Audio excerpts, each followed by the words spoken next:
Good morning दोस्तों, स्वागत है आपका मिलेनियर सोच के चैनल पे। तो चलिए आज की कहानी को शुरू करते हैं। आदिकाल के मनुष्य को अग्नि के बारे में कोई जानकारी नहीं थी। इस काल में कोई यह नहीं जानता था कि आग क्या होती है। रोशनी न होने के कारण रात में भी अंधेरी और डरावनी होती थी। तेज ठंड, डर और अंधेरे में वो सिमट कर सोते थे। आग न होने के कारण जंगली जानवर मानव को खा जाते थे। मानव घास फूस और कच्चा मांस ही खाते थे, जिसके कारण वो ज़्यादा बीमार रहते थे और जल्दी मर जाते थे, यानी उनकी आयु भी कम होती थी। उस समय के मानव का जीवन जानवरों से भी बदतर था। यह सब स्वर्गलोक में बैठे फुशी नाम के देवता ने देखा तो उन्हें धरती पर रहने वाले इन मानवों के बारे में बहुत चिंता हुई। उन्होंने सोचा, यदि मानव इस तरह कच्चा भोजन करते रहे और जंगली जानवर मानवों का शिकार करते रहे तो इस पृथ्वी पर मानव जीवन समाप्त हो जाएगा। इसका हल खोजते खोजते उन्हें एक उपाय सूझा। उन्होंने सोचा, क्यों न मानव को आग से परिचित करवाया जाए। देवता ने अपने दिव्य शक्ति द्वारा आकाश से जंगल में बिजली गिराई। एक तेज गर्जन के साथ जंगल के पेड़ों पर बिजली गिरी और कई पेड़ आग से जल उठे। देखते ही देखते आग की लपटें चारों ओर तेजी से फैल गई। लोग बिजली के भयंकर गर्जन और धधकती हुई आग से भयभीत होकर दूर भाग गए। कुछ समय के बाद तेज वर्षा हुई और आग भी कुछ कम हुई। जब रात हुई तो वर्षा के पानी से जमीन बहुत नम और ठंडी हो गई।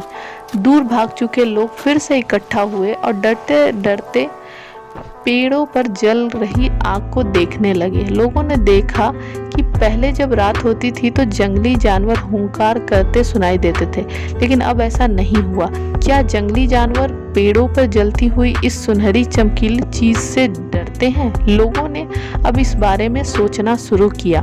कुछ लोग हिम्मत करके आग के निकट पहुंचे तो उन्हें महसूस हुआ कि उनका शरीर गर्म हो गया है।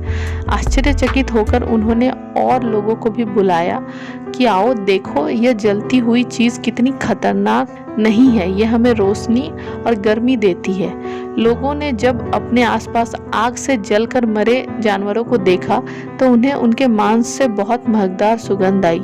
जब चखा तो स्वाद बहुत अच्छा लगा। सभी लोग आग के पास जमा हो गए और आग से जले जानवरों का मांस खाने लगे। उन्होंने इससे पहले कभी पके हुए मांस का स्वाद नहीं लिया था। सभी लोग समझ गए कि यह चमकती हुई चीज बहुत ही उपयोगी है, इसीलिए वे पेड़ों की टहनियों और शाखाएं एकत्रित करके जलाने लगे और आग को सुरक्षित कर रखने लगे। अब तो रोज वो लोग बारी बारी से आग के पास रहते हुए उसे बुझने से बचाने में लग गए। एक रात आग की रक्षा करने वाले व्यक्ति को नींद आ गई और वो सो गया। इस दौरान आग लगी लकड़ियां पूरी तरह से जल गई और आग बुझ गई। जब सुबह उठकर देखा तो आग का नामो निशान नहीं था। सभी लोग उस नौजवान को कोसने लगे। अब दोबारा से लोग अंधेरे और ठंड से जूझने लगे। अब तो उन्हें अपना जीवन पहले से भी ज़्यादा दुर्भर लगने लगा था। देवता फुशी ने स्वर्ग से यह देखा तो उन्होंने उसी नौजवान मानव को एक सपना दिखाया, जिसमें उन्होंने उस युवा को बताया कि दूर दराज पश्चिम में सुई मिन नाम का एक राज्य है। वहाँ आग के बीज मिलती है, तुम वहाँ जाकर आग का बीज लेकर आओ। जब वह नौजवान सपने से जागा और सोचने लगा कि सपने में देवता ने जो बात कही थी मैं ऐसा ही करूँगा, तब वह आग के बीज तलाशने हेतु रवाना हो गया। ऊंचे ऊंचे पहाड़ों को लांघकर, गहरी नदियों को पार कर और घने जंगलों से गुजर लाखों कठिनाइयों को सहते हुए वह अंत में सुईमिन राज्य में पहुंचा। लेकिन उसे यहाँ भी कोई रोशनी ना ही कोई आग मिली। हर तरफ अंधेरा ही अंधेरा था।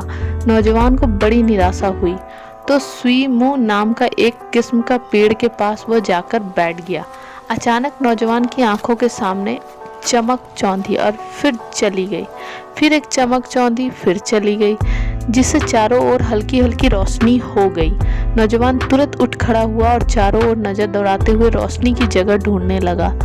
उसने देखा कि सुईमू नाम का पेड़ पर कई पक्षी और कई कड़े चोंच को पेड़ से मार मार कर उस पे पड़े कीट निकाल रही है।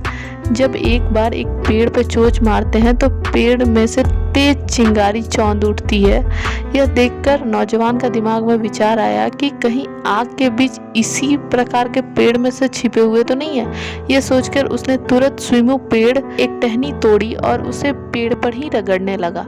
उसने देखा कि ऐसा करने से शाखा से चिंगारी तो निकल रही है पर आग नहीं जल रही है। लेकिन उस नौजवान ने हार नहीं मानी और अलग अलग पेड़ की शाखाएं ढूंढकर पेड़ पर रगड़ना जारी रखा।